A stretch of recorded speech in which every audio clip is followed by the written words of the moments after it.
e hoje eu que vou mediar a aula com vocês. Então, já está gravando? Hoje nós temos 3 palestrantes muito importantes que irão falar sobre o tema da aula, que é Pensando Juventude e Velhice, escolhas no conceber, gestar, parir e nascer. Hoje nós vamos contar com a Aline Ribeiro, que ela é socióloga, ela é doutoranda em Ciências Sociais na Camp, e ela é pesquisadora discente do Núcleo de Estudos de Gênero, também da Unicamp. Ela possui experiência nas áreas de saúde coletiva e ciências sociais. Ela estuda principalmente o envelhecimento, a saúde das mulheres e a ginecologia autônoma natural. Nós contaremos também com a Thais Tesser, que ela é graduada em LCN, Ciências da Natureza, e ela é social e participação política, duas pela USP.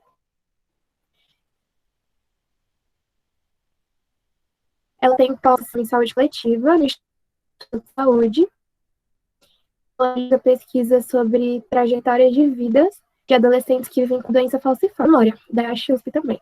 E, por último, mas não menos importante, nós teremos também a Beatriz Gutierrez, que ela é enfermeira e tem mestrado e doutorado pela USP, pela Escola de Enfermagem da USP, e ela tem pós-doutorado em saúde coletiva pela Universidade de Brasília.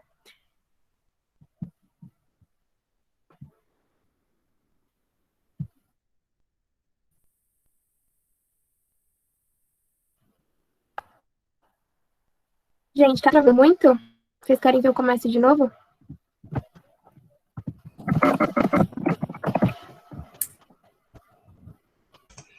Acho que não precisa. Eu acho que deu para entender, sim. Entender, Luá, deu para entender.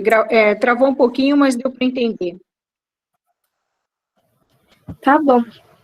Então, só finalizando a Bia, ela hoje é docente do curso de graduação de gerontologia e do programa de pós-graduação de gerontologia, os dois na USP. Só lembrando que a aula está sendo gravada, e hoje a nossa divisão de tempo vai ser mais ou menos assim. O palestrante, que vai ser a Aline, vai ter 40 minutos, e as conversadoras terão 10 minutos cada. E aí, depois de toda essa apresentação, a gente vai abrir para debate, para dúvidas, e para o que vocês quiserem e precisarem. Então, eu vou estar no chat avisando o tempo bonitinho, para a gente não se perder, e qualquer coisa é só mandar mensagem. E é isso, boa aula.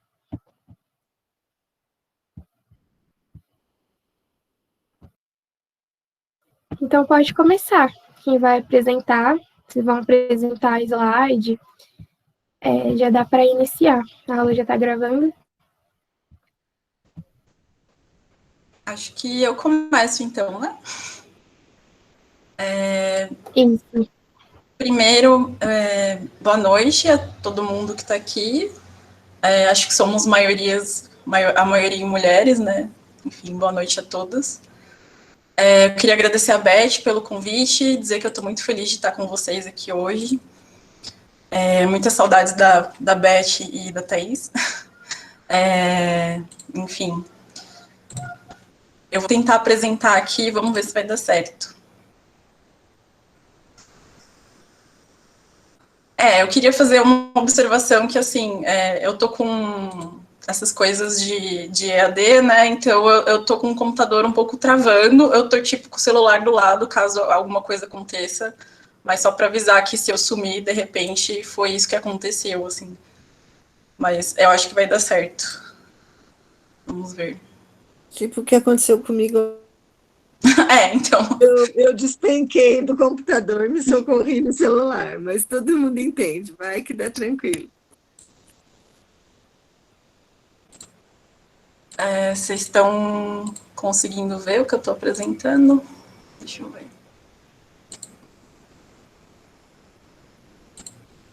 Por enquanto ainda não. Chegou.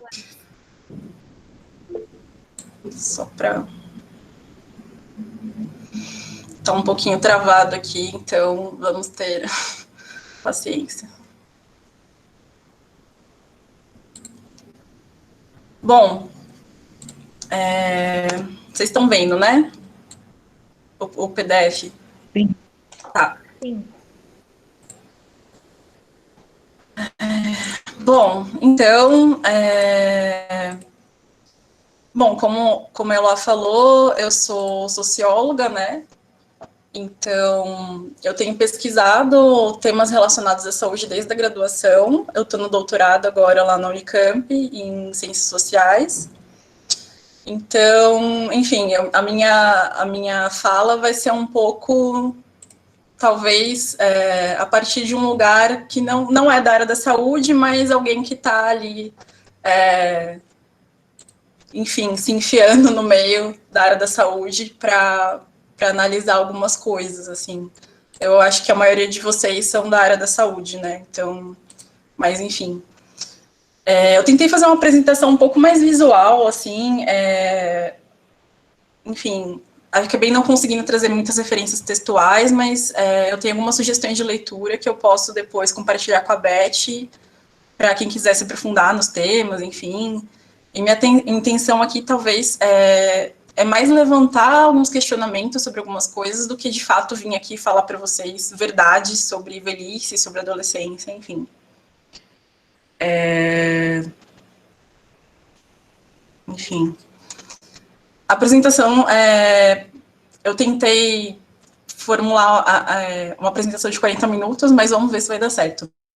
Então, o roteiro seria mais ou menos esse, né? Primeiro eu vou falar um pouquinho do que é geração. Enfim, pensando na geração, vocês tiveram a aula na semana passada sobre marcadores sociais da diferença, então pensando na geração como um desses marcadores. Depois eu vou falar um pouquinho da velhice, eu vou começar pela velhice, não pela adolescência. Enfim, pensando a partir de alguns pontos, enfim, né, como o tema do curso é gestar, parir, nascer, enfim. Quando a Beth veio para mim falando sobre a aula, eu pensei, nossa, né, mas eu vou falar sobre velhice, gestar e tal. E aí eu comecei a pensar e, enfim, o que me veio foram essas questões, assim. Então, eu vou tentar falar um pouco de sexualidade, de sexo também, de desejo e também maternidade. Depois eu vou falar de adolescência, pensando também em sexualidade, a questão da abstinência, que, enfim, é uma coisa que acaba aparecendo, e a gravidez. E, no fim, algumas considerações que, enfim, são mais, talvez, questões do que considerações finais. Enfim, não, primeiro, né, vamos voltar lá. Geração. Eu vou falar bem rapidinho, assim, porque acho que às vezes a gente pode pensar que geração é sinônimo de idade, né? E, na verdade, é um dos entendimentos. Na verdade, geração é um conceito que tem uma compreensão muito vasta, tem várias pessoas que têm diferentes entendimentos do que seria geração, mas aqui eu estou partindo da compreensão de que a geração ela está relacionada à idade, ela tem a ver com a posição que as pessoas ocupam num grupo de idade e dentro de uma sociedade, de forma que, se você pertence a uma geração, a uma determinada geração, por exemplo, você é jovem, adolescente, isso implica que você vai ter determinadas possibilidades de existência. Ou seja, você vai ter determinadas possibilidades de pensamento, de valores, de comportamento. Enfim, é algo que tem a ver também com contexto histórico, contexto cultural, local, enfim. Tem a ver com várias questões aí, digamos assim, que eu tento pensar a geração como um cruzamento de todas essas questões. Então, por exemplo, né, certos direitos e deveres que a gente tem, eles são estipulados a partir da nossa idade. Então, sei lá, com 18 anos você pode legalmente beber e dirigir, né, por exemplo. Então, tem também esse caráter organizacional e jurídico da sociedade, mas também a gente tem uma série de normas e valores que estão associados a cada etapa da vida e a cada geração. Então, como eu disse, né, eu estou pensando na geração como um marcador social da diferença. E acho que é um pouco do que a professora trouxe na aula passada, as professoras trouxeram, que é para a gente sempre pensar os marcadores a partir da sua relação. Então, aqui eu vou falar de várias coisas que têm a ver com idade, com geração, mas também tem a ver com classe, com gênero, orientação sexual, com localização, com deficiência, que também é um marcador, com raça, etnia, enfim. Então, é importante a gente sempre tentar pensar todas essas intersecções, assim, dos marcadores. Isso me leva a um ponto que é importante, que a gente não pode falar de uma vivência universal ou uma identidade geracional única. Ou seja, juventude, adolescência, velhice, não são identidades dadas, digamos assim, né? Todas essas questões, elas são construídas socialmente. Tem um fator biológico de idade, enfim, mas o modo como a gente entende a idade, o modo como a gente entende o que é normal, o que é certo, o que é errado, a caixinha que a gente vai colocar aquela idade, tudo isso é construído a partir da cultura. E um exemplo é que, por exemplo, para a OMS, a Organização Mundial da Saúde, o começo da velhice, para os países que eles dizem que são em desenvolvimento, né, o começo da velhice é aos 60 anos, e para os países ditos desenvolvidos é aos 65. Então, enfim, o fator biológico aí, o fator etário, também é algo que muda a nossa interpretação, a cultura vai mudar a nossa interpretação sobre esse fator etário. Então, enfim, falando um pouquinho, tentando ser direta, tem uma construção, assim, da velhice como um problema social, por exemplo, ou então da adolescência como um problema social, da gravidez da adolescência como um problema social. Por que eu estou falando tudo isso? Porque eu acho que isso ajuda a gente a desconstruir a ideia de que tem a adolescente ou idoso, enfim, repensar essas... Aline, Oi. o pessoal tá perguntando se você já passou o slide, porque pra gente ainda tá no mesmo desde o começo. Não, essa primeira parte não tem slide, é só a partir do 2. Tá bom. Tem como você aumentar um pouquinho o slide? Porque aqui tá pequenininho. Deixa eu tentar. Assim, tá melhor? Isso, agora melhorou. Obrigada. Então, enfim, eu tô tentando repensar essas generalizações que muitas vezes a gente faz, né? Tipo, enfim, a ideia de que tem um adolescente, todo adolescente é igual, essa ideia de que todo adolescente é problemático, ou vai passar por uma fase de revolta, ou enfim, sabe? Então, isso é importante para a gente pensar aqui no contexto do curso, como que a gente pensa a questão do cuidado? Como que esse processo, por exemplo, de envelhecimento, ou como que a questão geracional ela vai interferir no processo de cuidado? Então, enfim, esse tipo de generalização é muito presente quando a gente pensa em problemas sociais, por exemplo, a velhice como um problema social, a gravidez na adolescência como um problema social. Então, quer dizer, ver alguma coisa como um problema social, quer dizer que a gente está pensando naquilo como uma questão que tem relevância social, mas que, de certa forma, precisa ser resolvida ou melhorada. Então, por que alguns certos fenômenos começam a ser compreendidos como problemáticos? Então, usando alguns exemplos, né, enfim, usando o exemplo da gravidez na adolescência, eu vou falar aqui a partir do trabalho da professora Maria Luísa Hellborn. Enfim, eu posso colocar os textos como sugestão depois que eu falei. Mas ela vai falar que, basicamente, a gravidez na adolescência começa a ser vista como um problema social a partir do momento que acontece uma série de transformações na nossa sociedade, e principalmente no que diz respeito ao como a gente entende a juventude. Ou seja, tem uma criação de novas expectativas sobre o que é a juventude, do que seria ideal para essa fase, e, enfim, também uma série de transformações econômicas que tem a ver com industrialização, relações de gênero, mudança nos costumes sexuais. Então, enfim, basicamente, esse tipo de transformação de sentidos, por exemplo, do que é a juventude, é uma coisa constante, né? O que é juventude, o que é adolescente, por exemplo, para os meus pais, quando eles eram adolescentes, é diferente do que era quando eu era adolescente. Mas, enfim, todas essas coisas estão relacionadas, né, na construção de um ideal do que seria, por exemplo, a adolescência ou a velhice. Quando a gente está falando de gravidez na adolescência, eu acho que também é importante falar do papel de instituições como a medicina e a educação, né, porque eles ajudam a construir esse tema como um problema. Porque, enfim, através, por exemplo, dos médicos que vão falar o que os riscos que tem na gravidez da adolescência, quais são as diretrizes, a escola vai falar quais são as diretrizes que você tem que seguir para ter uma adolescência adequada, aceitável, enfim. E tudo isso também tem a ver com conjunto de moral e valores que estão presentes na nossa sociedade. Enfim, por exemplo, também tem muitos argumentos sobre a pobreza e algumas coisas que eu chamaria até de preconceitos de classe, que ajudam a construir essa questão como um problema social, porque é só a gente pensar como que a gravidez de uma adolescente de classe média é percebida pela sociedade em contraste com a de uma adolescente de uma classe social menos favorecida ou, enfim, que mora na periferia. Então,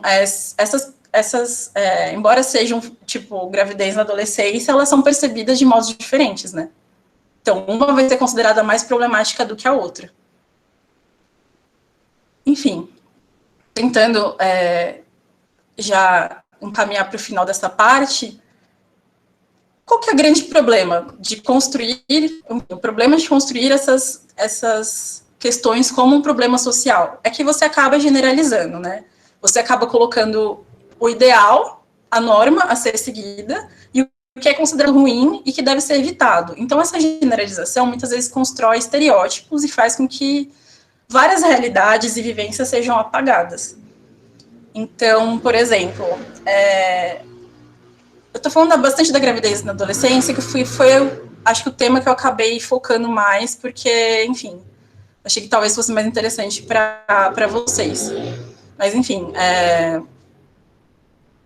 essa questão de generalizar, por exemplo, muitos desses discursos colocam as adolescentes grávidas como se elas fossem vítimas, ou irresponsáveis, ou problemáticas, ou inconsequentes. E, enfim, a gente pode pensar se essa leitura, ela contribui para a gente pensar essa questão. Porque a gente acaba homogeneizando esse grupo, e uma questão que é multifacetada. Então, esse tipo de leitura não ajuda a gente a compreender melhor a gravidez na adolescência e tudo que está envolvido nisso. E todos esses estereótipos, eles também alimentam e são alimentados por preconceitos, como o etarismo, que é o preconceito em decorrência da idade.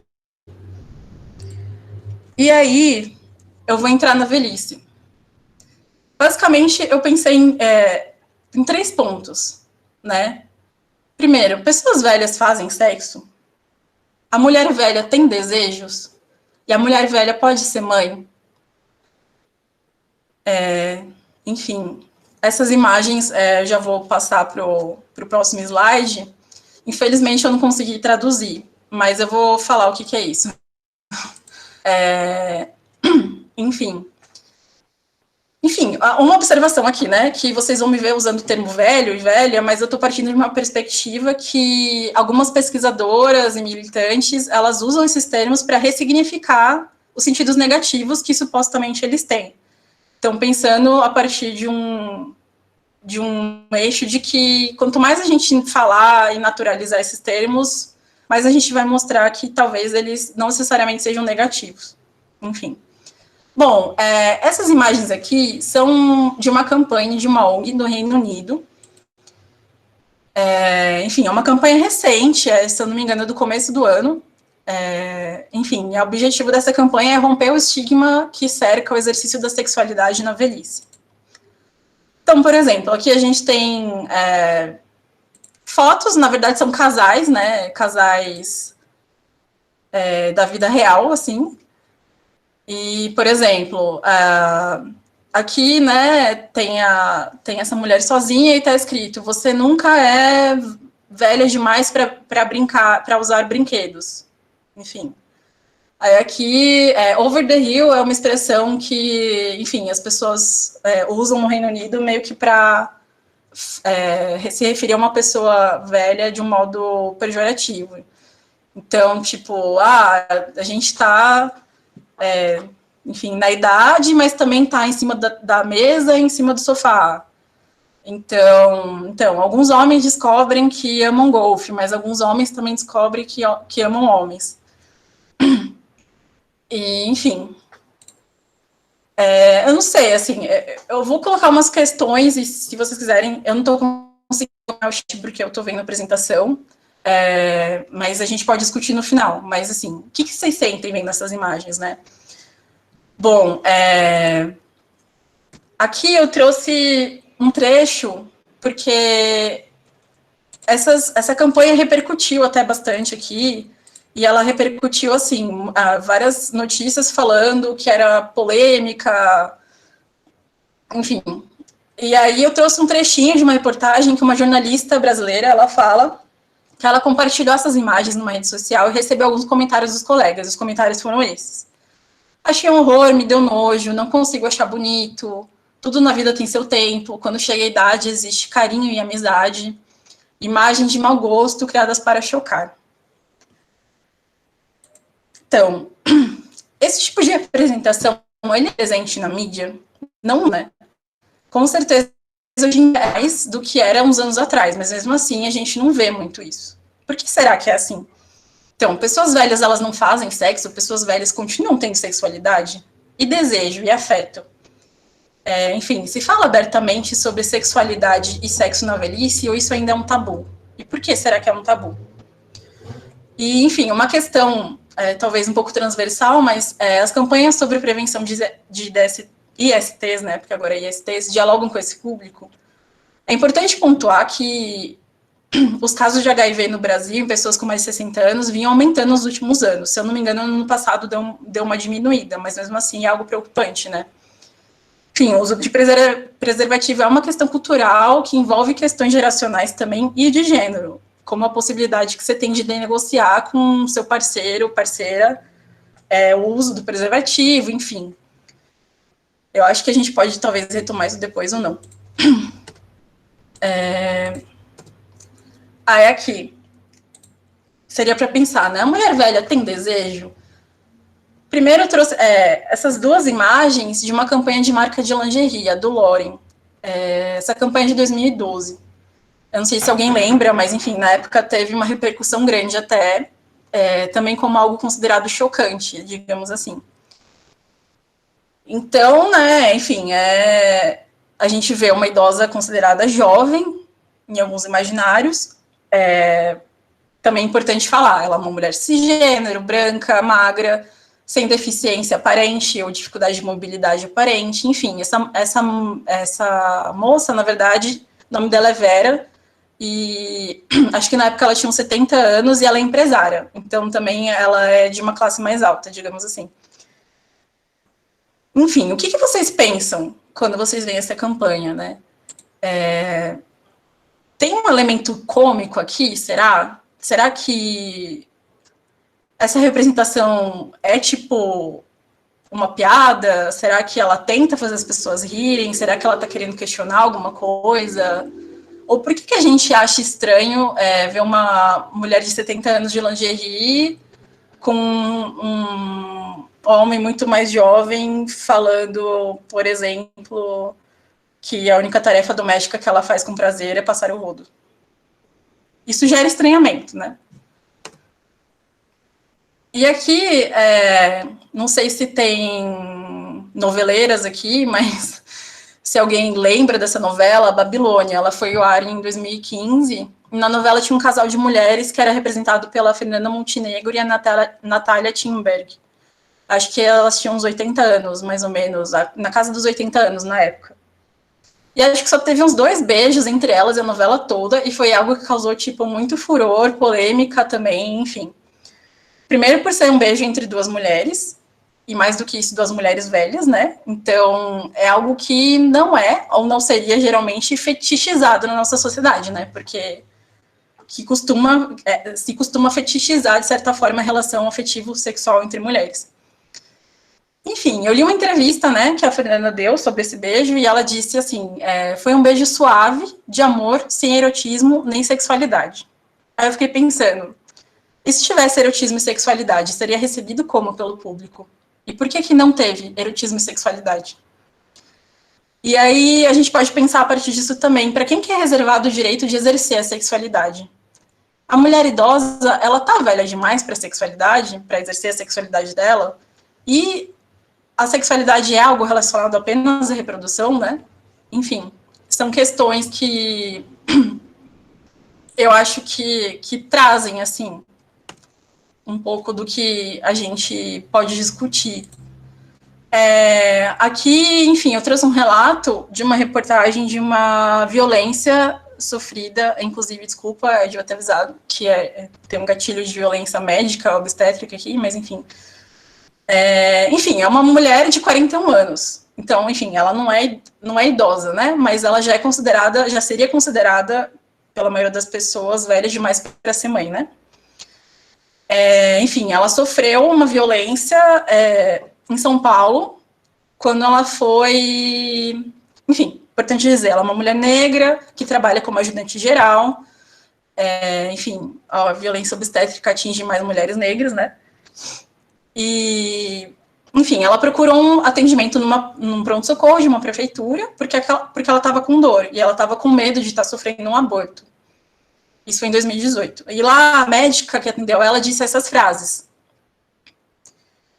A última frase que está aí, o fica quieto, ela disse para o filho da paciente, que era o acompanhante dela.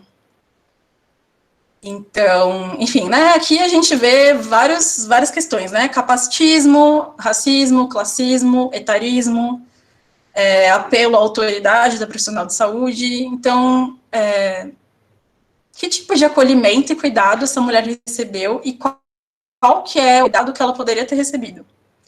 O que vocês sentem lendo esse relato, né? Eu acho que, enfim, aqui tem uma série de violências, mas também me fez pensar, assim, do tipo, a primeira coisa que ela diz é: você é velha demais para ter filhos, né? Enfim, velha demais segundo que parâmetro, né? O parâmetro da médica que, enfim, de onde ela tira essa informação. Aqui, enfim, talvez eu esteja passando muito rápido, gente, desculpa que eu estou preocupada com o tempo, mas qualquer coisa eu posso mandar para vocês também a apresentação. Aqui, só para encerrar essa parte sobre a velhice, eu trouxe duas fotos de um projeto de uma artista russa, que, enfim, ela queria discutir as expectativas que são impostas às mulheres no que diz respeito a ter filho até uma certa idade. E também, de certa forma, desafiar, né, como que uma mulher mais velha tem que aparecer, qual que é o visual dela, e como que as mulheres grávidas devem ser, né? Então, enfim, o que vocês acham dessas imagens, né? O ideal do que a gente pensa, quando a gente pensa em mulher grávida, o que a gente pensa, e qual que é a diferença aqui, né? E quando a gente pensa numa mulher velha, uma mulher idosa, o que vem na cabeça de vocês? Como que isso está representado aqui ou não, né? Enfim. Eu achei interessante também o uso que ela fez das roupas e da maquiagem, dos cabelos, enfim. Eu acho bem legal esse ensaio. Eu não sei de quando mas não é muito antigo. Enfim, a gestação das mulheres mais velhas, ela também é um tabu, né? E por que ela é um tabu? Né? Tipo, é comum, por exemplo, ouvir frases do tipo: vai ser a avó da criança, ou não sabe nem se vai conseguir criar a criança, e se a mãe morrer antes. Enfim, por que as pessoas... enfim, por que as pessoas ainda têm esse tabu todo, né? Considerando também que hoje em dia é muito comum também muitas mulheres terem filhos até numa idade considerada mais velha, né? Do que antigamente. Enfim. Aí também trazendo um pouco da ideia, assim... enfim, eu não vou falar de menopausa, tal, que foi uma coisa que eu pesquisei no mestrado, mas a gente pode pensar também o tabu que envolve a gravidez de mulheres mais velhas, que envolve a sexualidade da mulher mais velha. Isso está relacionado, talvez, com uma ideia que a gente tenha de que quando a mulher perde a sua capacidade reprodutiva com a menopausa, ela não serve para mais nada? Ou então que o desejo sexual dela só estaria relacionado à capacidade reprodutiva, por exemplo? Por que uma mulher mais velha, quando engravida, ela é criticada, ou quando, por exemplo, uma mulher mais velha namora alguém mais novo? ela é criticada, né? Porque, no geral, o contrário não gera muitas críticas, né? Enfim, se a gente vê um homem namorando uma mulher ou um outro homem mais novos, no geral, não tem tantas críticas. É como se fosse algo até que as pessoas acham muito legal e, quando é o contrário, não, né? Enfim. Aqui, passando para a adolescência. Então, os três eixos, né, digamos assim, que eu tentei pensar foi: os adolescentes, eles podem ter sexualidade? Se sim, a partir de quando? Eles devem fazer abstinência? E a gravidez adolescente é sempre indesejada? Enfim, aqui eu coloquei uma foto meio que para brincar, pensando um pouco do que eu falei no começo, que, por exemplo, né, a adolescência, como a gente conhece, ela não existia antes, né? É mais ou menos no século XIX que vai começar a existir a adolescência, porque antes disso as crianças eram crianças e viravam adultos. Então, tipo, elas eram consideradas crianças até, sei lá, elas conseguirem cuidar delas mesmas sozinhas, e aí elas eram consideradas adultos. Então, a adolescência é uma invenção, digamos assim, né? De certa forma, é uma invenção do pós-fim do século XIX, assim. E essa foto é do final do século XIX também, acho. Enfim, só para talvez situar um pouco do tipo, essa coisa... Claro que aí tem mil questões, né, do tipo fumar ou não, enfim, mas essa coisa meio tipo jovens adultos, assim, digamos. Eu achei curiosa a foto. Então, eu já peço desculpas por eu não ter muita propriedade para falar sobre a adolescência, mas, enfim, eu acho que a Beth e a Thaís, elas vão poder também falar muito bem. Então, primeiro também, eu acho importante dizer aqui, né, que eu esqueci de falar, que os adolescentes, eles têm, né, direitos sexuais e reprodutivos. Então, também entendendo que são direitos humanos, né? E nesses direitos estão incluídos, por exemplo, poder decidir se vão querer ou não ter filhos, direito de exercer a sexualidade de forma livre, sem discriminação, sem violência, direito ao sexo seguro, a serviços de saúde que garantam privacidade, sigilo e atendimento de qualidade, e direito à informação e educação sexual e reprodutiva. Enfim, eu achei curioso, né, importante até, que eu estava olhando os materiais que tem sobre isso. Eu achei um material que chama Ciência Hoje na Escola, que era do Ministério da Educação, se eu não me engano, 2008, por aí, que eu vi o material. E tinha, assim, bem assim, né, adolescentes são pessoas sexuadas, livres e autônomas. Eu achei que isso já resumia muito bem, talvez, a incitação, assim, que eu estou querendo fazer. Mas, enfim. Dito isso, né, queria fazer uma primeira pergunta. Por que a gente fala em gravidez na adolescência e a gente usa muitas vezes como sinônimo maternidade precoce ou gravidez precoce? Né? Tipo, por que precoce? Então, pensando assim, né, eu trouxe aqui algumas imagens de campanhas de prevenção à gravidez na adolescência, para a gente pensar um pouco no que elas estão mostrando, né? Primeiro, a gente nota que a grande maioria dessas campanhas, elas têm foco nas mulheres, enfim, nas meninas, né? Muitas vezes a representação é uma barriga, e no geral é de uma menina branca, a barriga, segurando um brinquedo, enfim. Tem sempre informações com certo tom, digamos assim, de julgamento, de responsabilização, buscando, digamos, assustar e gerar medo. Então, assim, me parece que o foco, no geral, é apenas em falar como que a gravidez impacta as meninas. E não, de fato, na conscientização sobre a questão ou na disseminação de informação que pudesse dialogar com quem é adolescente ou informar sobre opções de prevenção, por exemplo, né? Enfim, tem toda uma questão sobre educação em saúde, enfim, que eu nem tenho propriedade para falar disso, mas algumas questões que me surgem, né, olhando para essas propagandas, para essas campanhas, são: como que a gente inclui os pais dos bebês nessa discussão, né? Se, enfim, for o caso de terem pais, enfim. Por que a gravidez e a sexualidade, de modo mais geral, ela ainda é mais pesada para quem é do gênero feminino, né? Eu digo por pesada, eu quero dizer em termos de julgamento e também de responsabilidade, né? Porque, no geral, são as mulheres que são tidas como responsáveis por impedir a gravidez e usar métodos contraceptivos, enfim. E também tem uma coisa que eu gostaria de pontuar, que algumas pesquisas, elas indicam que muitas vezes os pais desses bebês são mais velhos ou já adultos, né?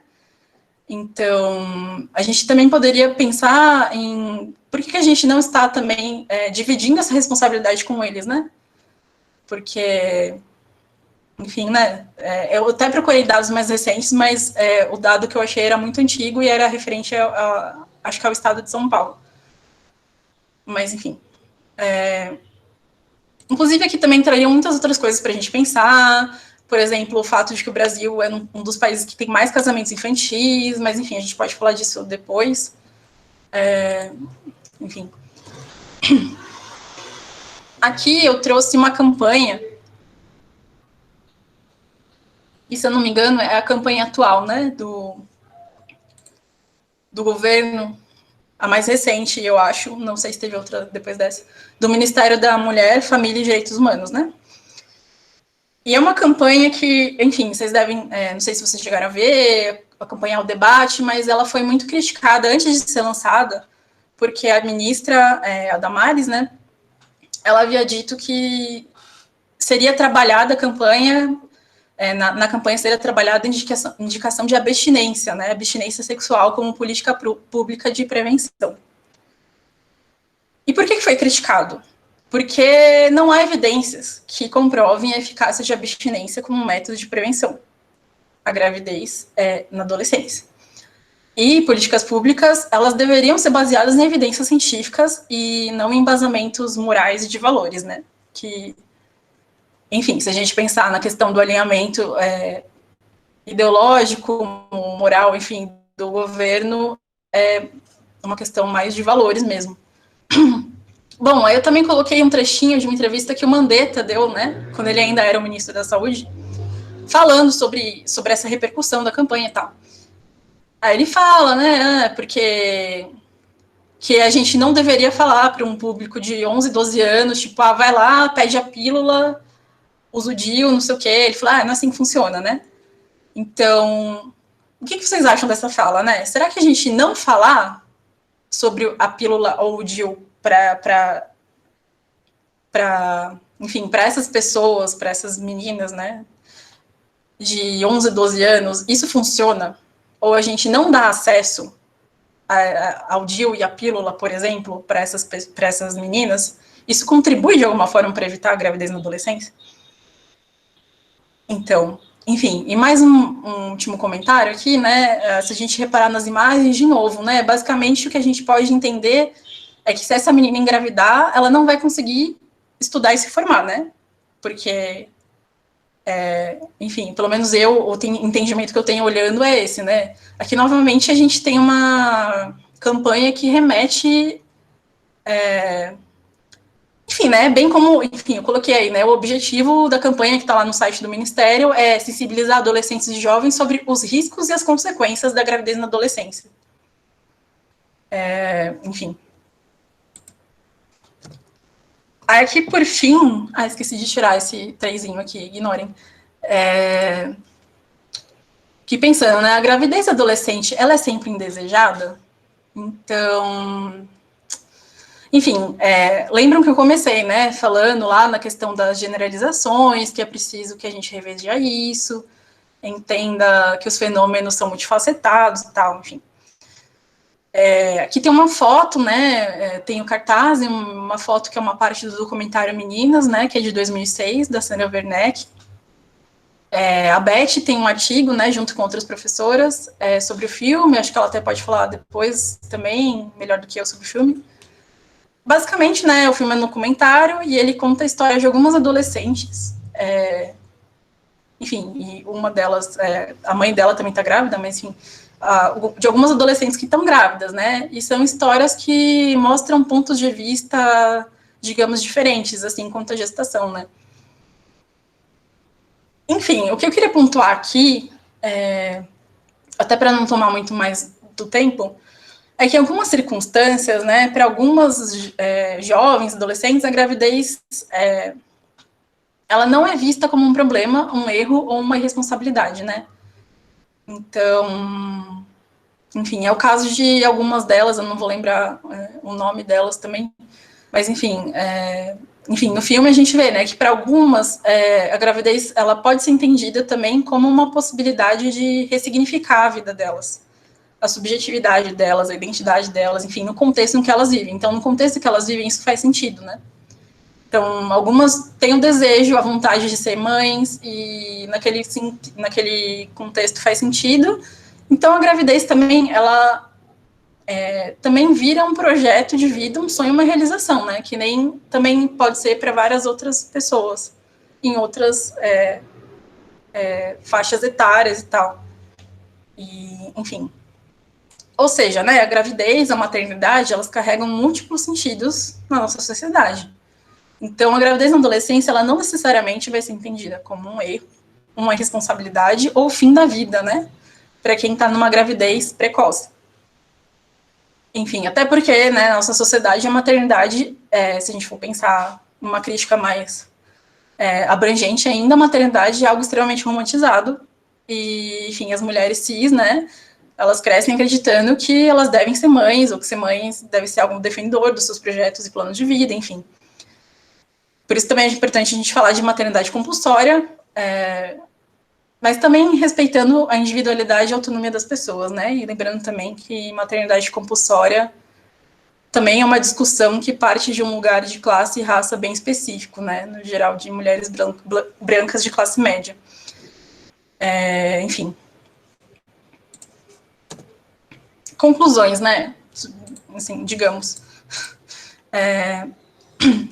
Assim, né, eu penso que é importante a gente, enfim, pensando em termos de cuidado para essas populações, é importante a gente pensar em acesso e garantia de direitos, né, enfim, todos aqueles direitos lá que eu falei, direitos sexuais e reprodutivos, também valem, né, para as pessoas que são velhas, e, enfim, pensar esse acesso e garantia de direitos, considerando também as barreiras e os problemas que envolvem questões geracionais, de classe, gênero, raça, e, enfim.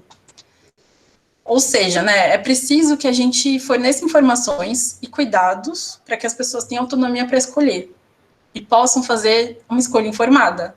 Então, entender, conhecer e tomar decisões, né? Indo além também das crenças e valores dos profissionais de saúde. Então, basicamente, enfim, eu penso que, assim, né, o respeito à autonomia é importante, né? Por que eu tô falando isso? Porque, enfim, são questões que a própria literatura, as pesquisas também trazem, que muitas vezes os adolescentes e os idosos também, eles não são vistos como pessoas autônomas.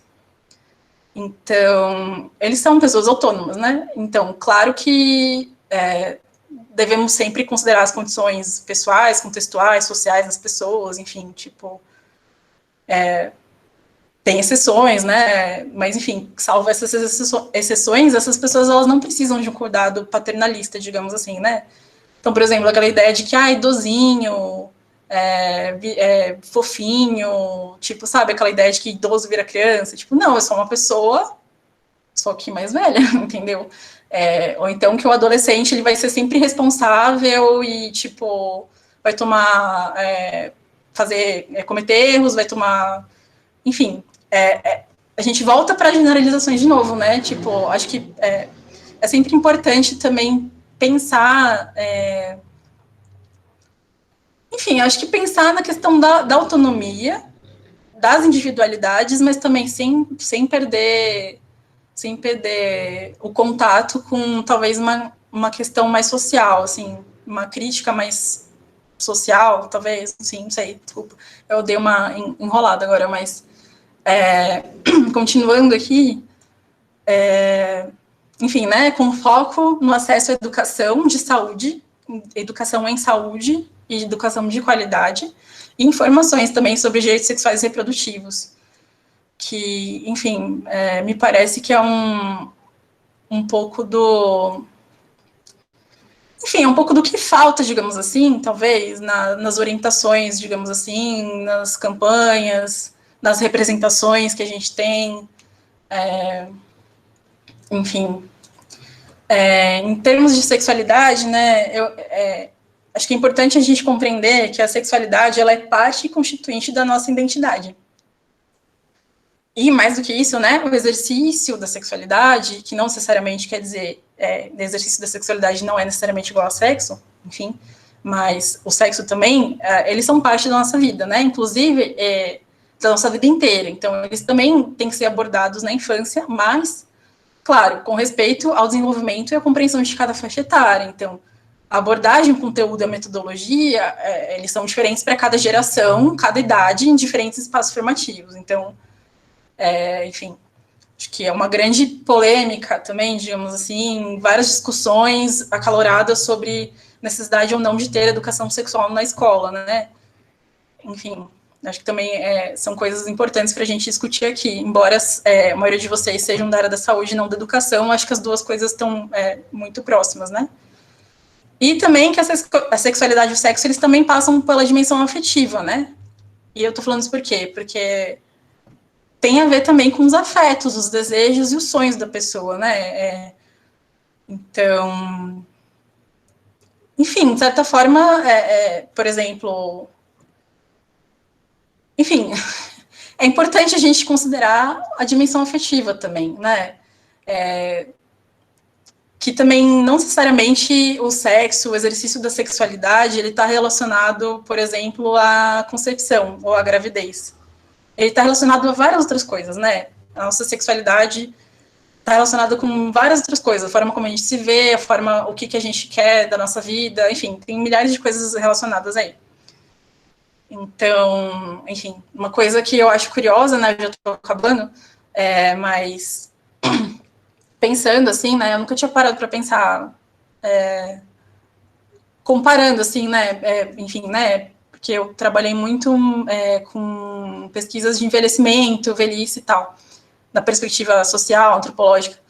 E aí eu fiquei pensando, né, o quanto que tem vários paralelos, assim, né, eu fui achando vários paralelos entre os discursos sobre a velhice e sobre a sexualidade na velhice e os discursos sobre a adolescência e a sexualidade na adolescência, assim.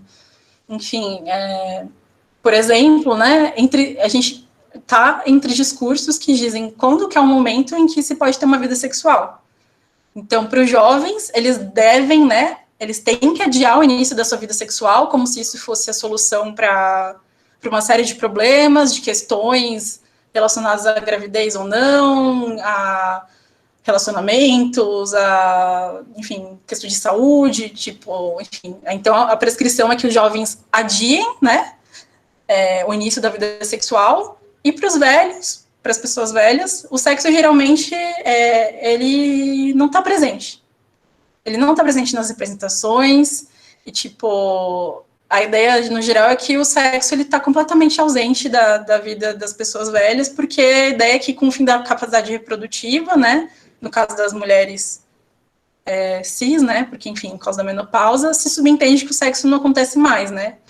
Então, também, tipo, tem uma coisa certamente prescritiva do tipo, quando a gente vê lá os comentários dos colegas da repórter que falaram, ai, nossa, né, não sei para que isso, cada tempo tem seu tempo, imagens para chocar, as pessoas ficam chocadas porque elas não pensam que pessoas velhas também têm desejo sexual e também podem, enfim.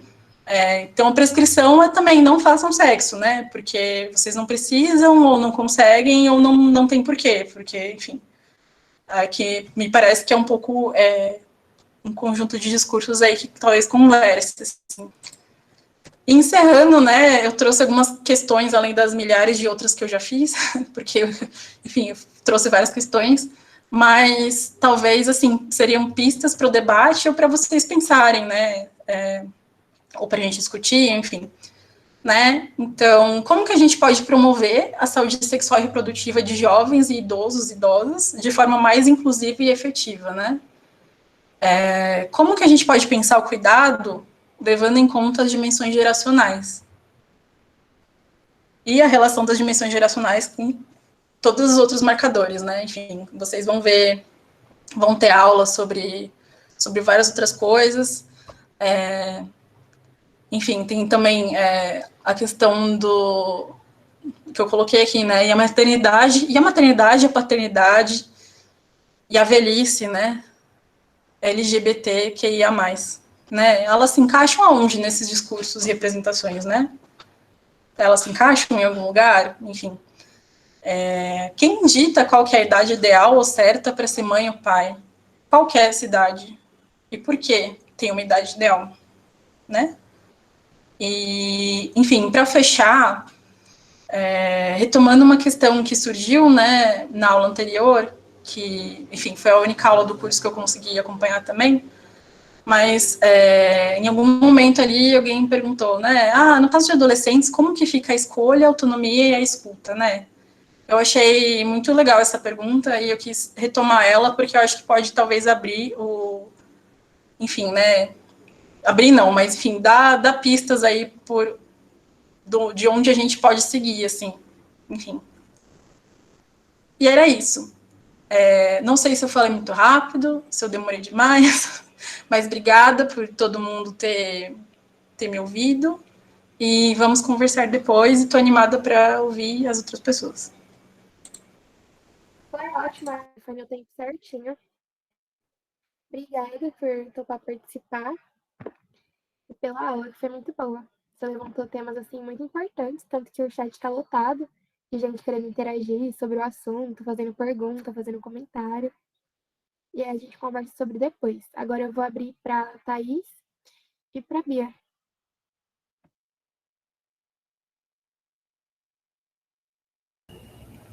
Obrigada, Eloá. Bia, eu posso ir? Você?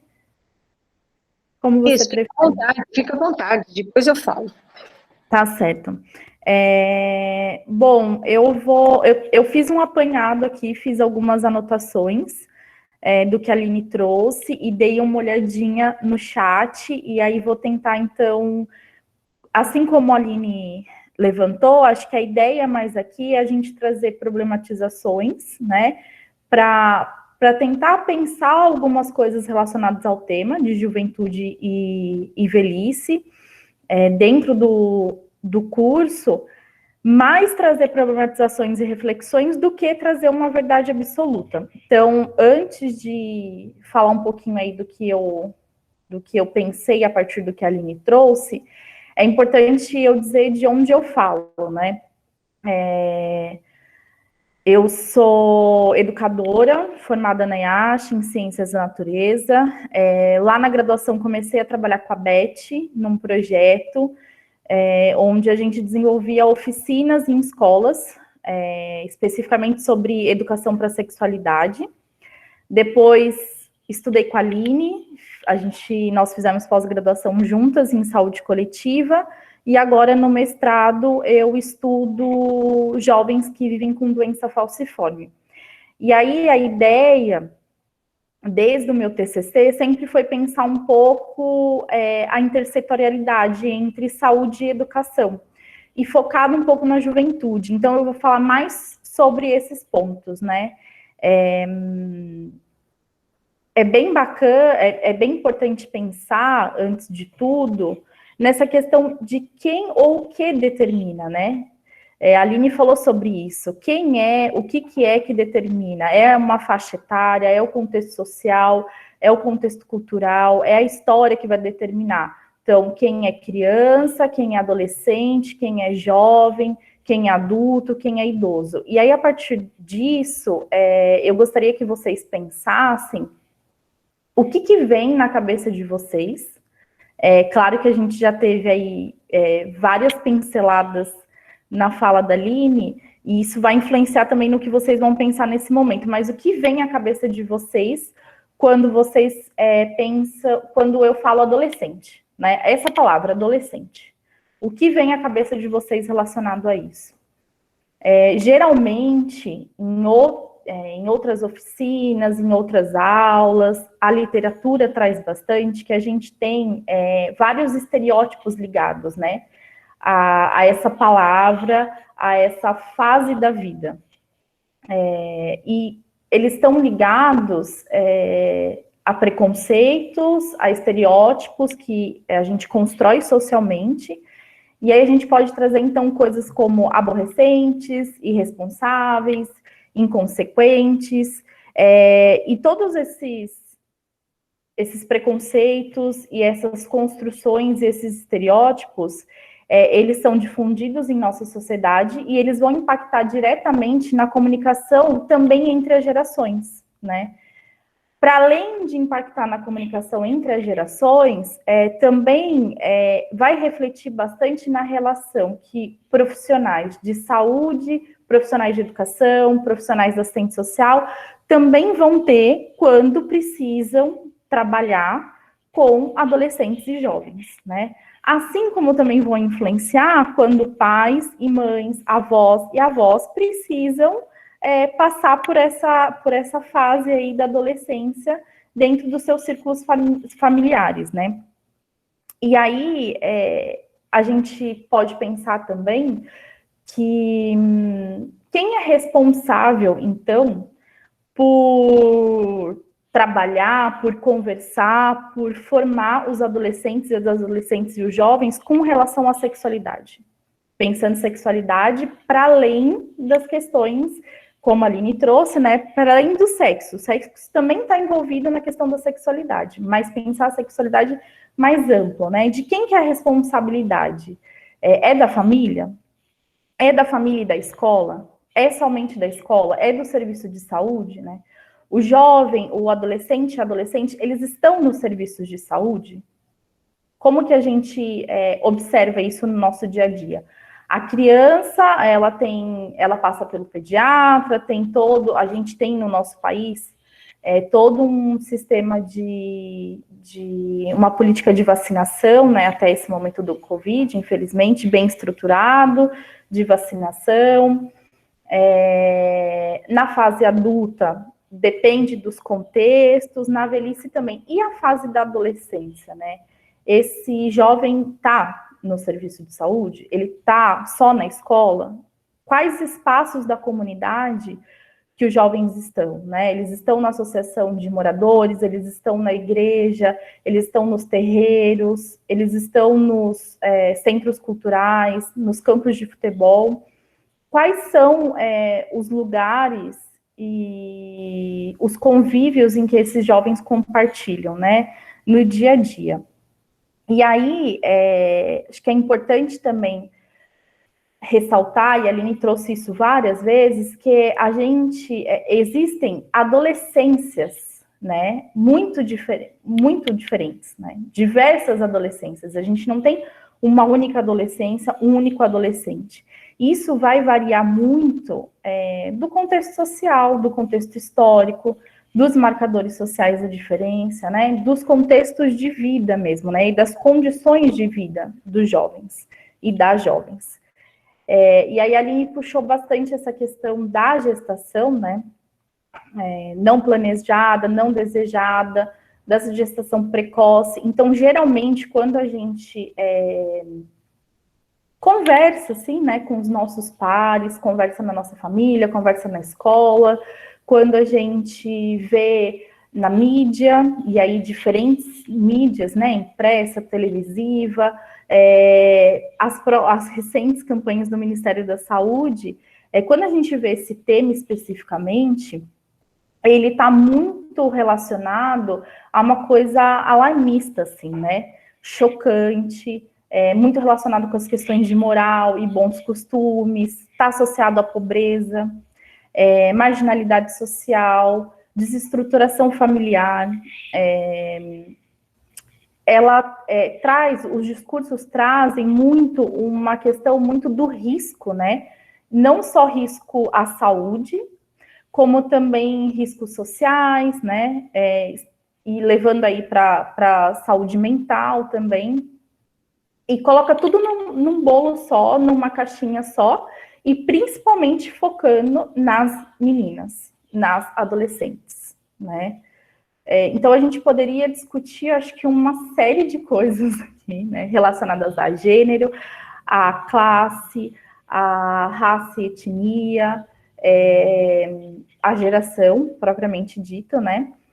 Mas tentando focar mais nessa relação entre educação e saúde, pensando não só na perspectiva de profissional, mas também de comunidade, eu acho que uma coisa que é importante trazer é a questão da informação, né?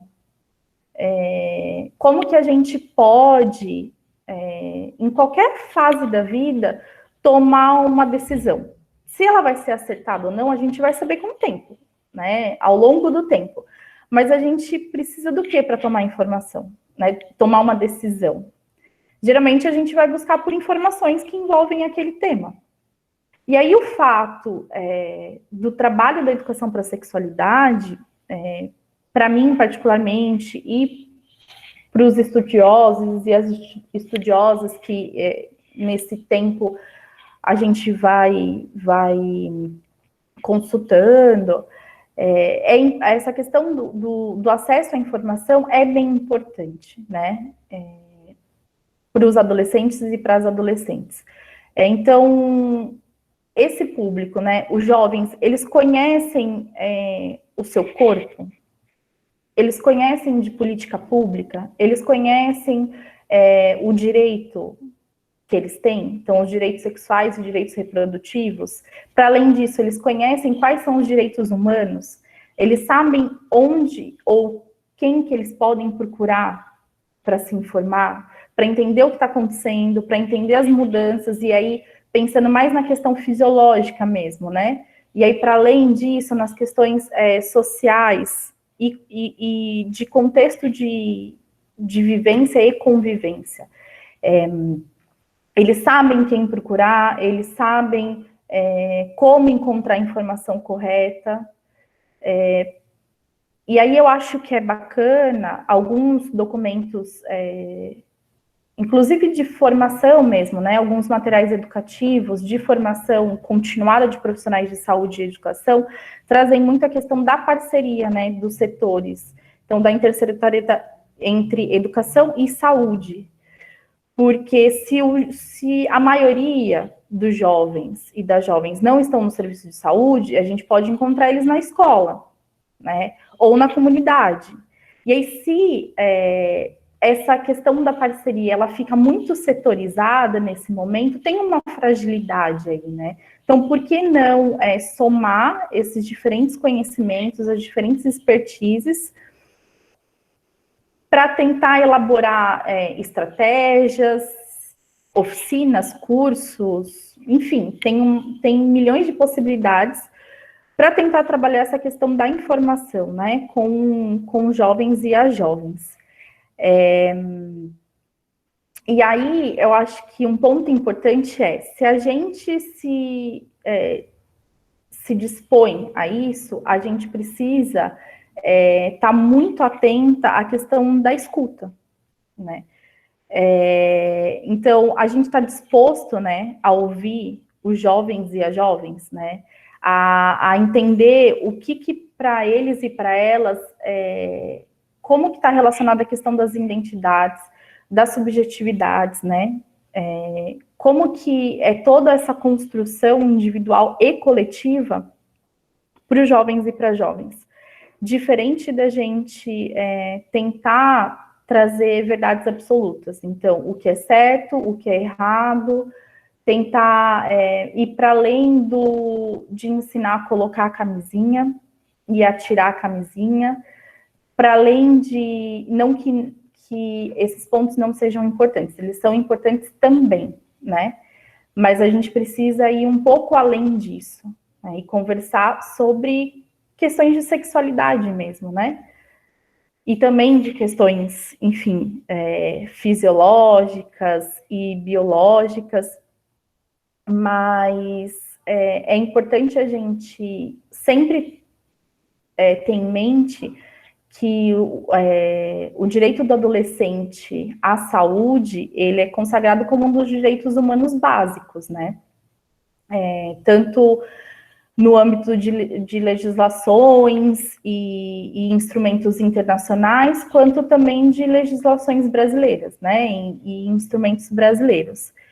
E aí, a gente precisa, enquanto sociedade, pensar num aperfeiçoamento do sistema, né? Normativo de proteção à saúde do adolescente e da adolescente, e a partir disso, pensar em políticas públicas. Existem algumas políticas públicas, mas como que a gente pode utilizar das políticas públicas para efetivamente trabalhar essa questão com os jovens e as jovens? Acho que, em princípio, era isso que eu queria trazer, assim, mais uma problematização mesmo, né? Geralmente a gente pensa, principalmente na educação, assim, vou falar por conta da minha experiência, a gente chega e fala, hoje é aula sobre sexualidade, e aí aqui é o corpo humano, esse é o ciclo menstrual, acontecem isso, com relação aos hormônios dos meninos e das meninas, usem camisinha, não engravidem, porque senão vocês vão acabar com a vida de vocês, né? E eu acho que a ideia que a gente tenta trazer aqui é para a gente refletir um pouquinho mais sobre isso, assim, né? Em alguns espaços isso já acontece. O quanto isso é efetivo, né? O quanto que isso faz sentido para os adolescentes e para as adolescentes. Então, talvez extrapolar essa questão do biológico e do fisiológico seja importante, extrapolar a questão do certo ou errado, extrapolar que existe faixa etária para isso, momento ideal para aquilo. Existe sim uma questão de desejar, e no documentário que a Aline trouxe, eu utilizei em todas as oficinas esse documentário, no meu estágio eu utilizei esse documentário, então eu cheguei a uma época que eu decorei as falas desse documentário, ele é muito bacana, e existem relatos de meninas no documentário que diz, eu desejei e eu planejei essa gestação. E a partir disso a gente vai fazer o quê? Né? Sendo professora, sendo doula, sendo obstetriz, sendo enfermeira, sendo assistente social, sendo mãe. O que a gente vai fazer a partir disso, né? Qual que é o papel, quais são as questões de gênero que envolve isso, as questões de raça e etnia, as questões de classe social, é a mesma coisa, né? A Aline falou, é a mesma coisa você ter uma adolescente em período gestacional pobre e uma adolescente de classe média alta. Existem até documentários que fazem diferença, documentários de médicos famosos que fazem essa distinção, né? Então, extrapolar um pouco disso e saber dos jovens e das jovens o que eles querem saber, né? O que chama a atenção, o que é importante para eles naquele momento, o que eles têm de dúvida, o que é de curioso. E para isso a gente também tem o aporte de política pública e de legislação, né? Eu lembro de uma vez ter conversado sobre camisinha com os alunos, e eles perguntaram, posso ir no posto buscar? Sim, pode ir no posto buscar. E aí todo mundo, assim, metade de uma turma foi no posto. Na aula seguinte, eles chegaram e falaram assim, olha, Thaís, não deixaram a gente pegar, simplesmente não podem entregar para pessoas menores de idade. E eu fiquei com aquela cara de tacho, né? Precisei fazer toda uma conversa sobre isso com eles. E é importante a gente saber também que o adolescente e a adolescente, eles têm direito a atendimento, né? Individual, eles têm direito que tudo que seja conversado ali numa consulta, na sala de aula, seja guardado, né? Não seja divulgado, enfim, existe toda uma questão de ética com relação a isso, em que momento que a gente pode ou não abrir para as famílias, né, e para os responsáveis e para as responsáveis, se isso está colocando em risco a vida do jovem ou não, mas eles têm direito sim, né, e é importante que os adolescentes e as adolescentes também saibam disso, né, saibam que eles têm direitos, o que eles podem ir atrás, o que eles podem recorrer. Acho que, em princípio, é isso, assim. Eu até anotei várias outras coisas, mas, enfim, a gente ficaria um tempão aqui conversando.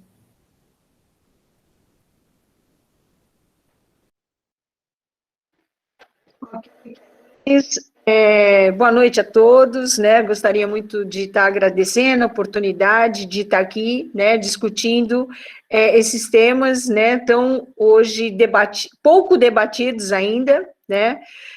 Gostaria de parabenizar a Aline, né, pelo conteúdo que ela trouxe, né, pelas interrogações aí, né, que são questões relevantes que nem sempre a gente para pensar, né, e que principalmente as fotos, né, dos idosos que você trouxe, né, muitas vezes para algumas pessoas chocantes, né,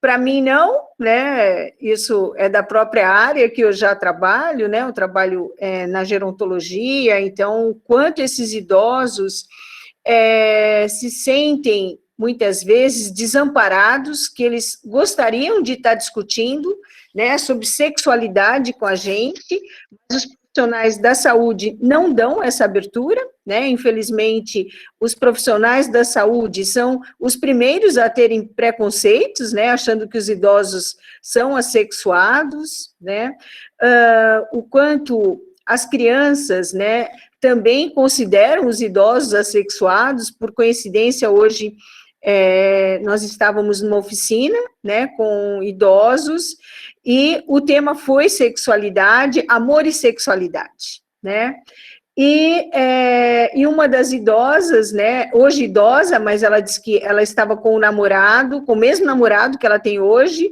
ela tinha na época 50 e poucos anos, e ele já tinha 60 e poucos.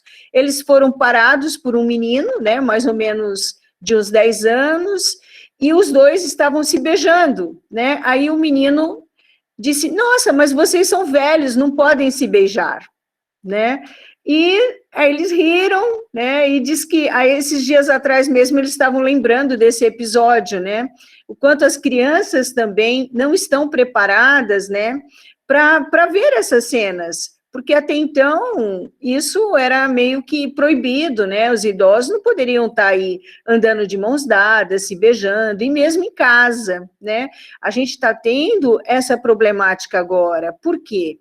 Muitas famílias estão voltando a morar com os avós, né, e esses avós estão perdendo a liberdade dentro de casa, a liberdade da sexualidade e do sexo também, né, eles têm vergonha, de repente, né, se entusiasmam aí numa boa noite, né, ou num bom dia de amor, né, e faz barulho, aí eles não podem fazer barulho, porque eles têm receio de serem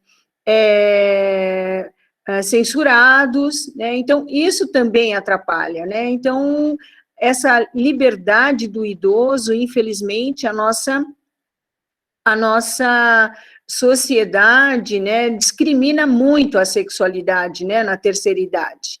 E como a própria Thais trouxe, né, o quanto é importante na escola a gente estar discutindo isso, né, e a Aline também falou, né, porque a gente tem que ser preparado para uma visão totalmente diferente, que a sexualidade continua a vida inteira, que a gente tem que respeitar isso, cada um no seu tempo, né, não vamos dizer que a pessoa idosa vai fazer amor 3 vezes ao dia, que vai chegar ao orgasmo 3 vezes ao dia, que isso pode ser que não consiga, né, diferente de um adolescente, de um adulto, mas eles têm o direito que sexualidade não é só sexo, né, então eles têm que saber disso, né, eles têm que saber disso, que um carinho, né, um beijo, um abraço, isso também faz parte, né, do grande amor aí que todo mundo busca, né, querendo ou não, todo mundo busca.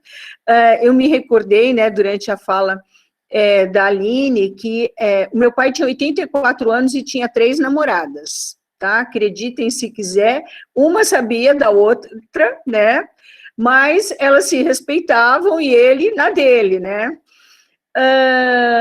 E um dia ele chegou e falou para mim, olha, ele foi casado durante muito tempo com a minha mãe, e depois ele ficou viúvo, né, minha mãe faleceu, e ele um dia falou para mim, olha, eu só fui começar a voltar a namorar, né, com alguém, a me relacionar, depois de 7 anos que sua mãe tinha morrido, né, então ele meio que se desculpar comigo, né, dele estar procurando a felicidade dele, e ninguém tem esse direito de censurar a outra pessoa, né?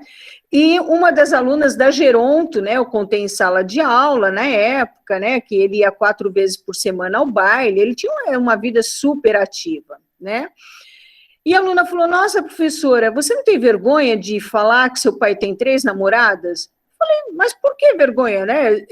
Não está fazendo, está dentro, né, é uma necessidade humana básica, o amor é uma necessidade da gente, né, o companheirismo, isso é muito importante, né, e a gente não pode perder, né, essa nossa, vamos dizer, essa nossa vontade, né, que a gente tem e vai criando ao longo da vida, né, tem pessoas, é claro, né, isso não dá para a gente dizer que todas as pessoas, mesmo as pessoas que ficam viúvas, vão arrumar um outro relacionamento. Não, existe, né, tem pessoas que querem ficar sozinhas, né, isso é opção, né, opção de vida, mas o que a gente não pode é criticar, né, aqueles que procuram um relacionamento, né, e de pensar, como já foi dito, né, o idoso tem o direito, sim, né, de curtir, né, de se gostar, né, porque primeiro a gente tem que se gostar sempre, né, quando a gente viu as fotos que a Aline trouxe das 2 idosas nos lingeries, né, com certeza elas se gostam e elas estavam mostrando o corpo, porque elas gostam do corpo dela, né, então a gente também, né, tem que se gostar e a partir do momento que a gente se gosta, a gente não vai ter vergonha de mostrar o nosso corpo. Né, então, acho que isso também tem que ser cultivado na gente, da gente se gostar como a gente é, né, não como a mídia quer que a gente seja, né, então esse mercado que está todo por trás, né, dessa beleza, dessa venda da juventude eterna, isso não existe, né, a gente sabe que não existe a juventude eterna, né, e que a gente vai envelhecer mesmo, né, que a quantidade de colágeno vai diminuir, que a gente vai ter, né, linhas de expressões no rosto, né, que, infelizmente, né, algumas pessoas vão ter um pouco mais de dificuldade de andar, outras vão ter um pouco mais de dificuldade de enxergar, isso faz parte do envelhecimento e do envelhecimento natural, né, que envelhecer, muito pelo contrário, né, só vai ser velho aquele que teve, né, condições de superar toda uma vida, né, que não morreu antes de ser velho, né, então isso é, sim, uma vitória, né, e não uma derrota você ser velho, tá, eu vejo que o que precisa mudar mesmo, né, é o nosso conceito, né, sobre as gerações, como vocês trouxeram, né, e isso não tem o porquê, né, a gente ter medo de ficar velho, tá, muito pelo contrário, tá, a gente tem que ter orgulho, e a velhice é que nos traz sabedoria, né.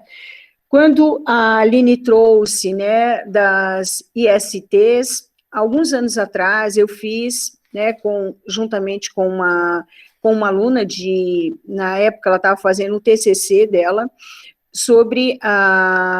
em um centro de referência, né, na época era DST AIDS, né, hoje já mudou o nome, sobre a sexualidade, né, em pacientes idosos com HIV, né, positivo, só que a nossa amostra, todos tinham AIDS, tá, não eram só HIV, e a maioria deles não usava preservativo, tá, isso que era muito mais triste, né, o quanto falha ainda a nossa educação em saúde, né, o quanto esse preconceito, ou mesmo a dificuldade, né, que o idoso tem de usar preservativo, né, querendo ou não, ele tem essa dificuldade, tá?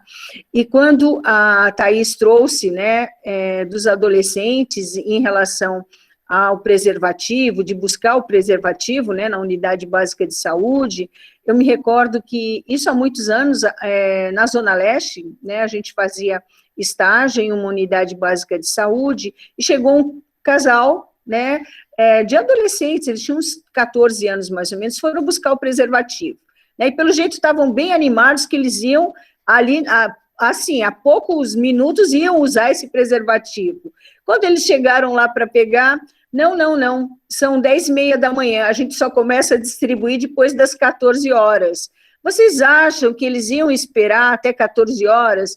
Coisíssima nenhuma, eles na próxima esquina, os dois já estavam ali se pegando, com certeza, né? Então, infelizmente, né, existem algumas regras, né, impostas que precisam ser, né, revistas, que existe, né, ainda, né, um modelo de educação que modelo prescritivo, né? Não se tem diálogo, né? Você nunca parte daquilo que as pessoas sabem, daquilo que as pessoas querem saber. Não, a gente faz cartilha, né? A gente quer impor aquilo que a gente acha certo e não é aquilo que eles querem aprender e não é nem sempre aquilo que eles precisam aprender, né? Então, Aline, né, como uma cientista social, né, e eu como enfermeira, a gente precisa conversar mais, né, por quê?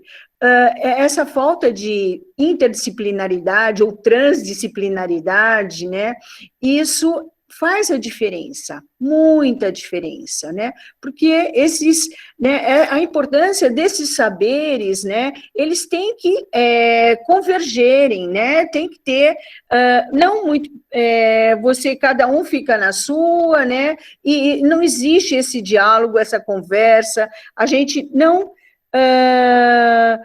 escuta o outro. Tá? A Eloá já está me podando aqui, tá bom, Eloá? Vamos lá para as perguntas, né?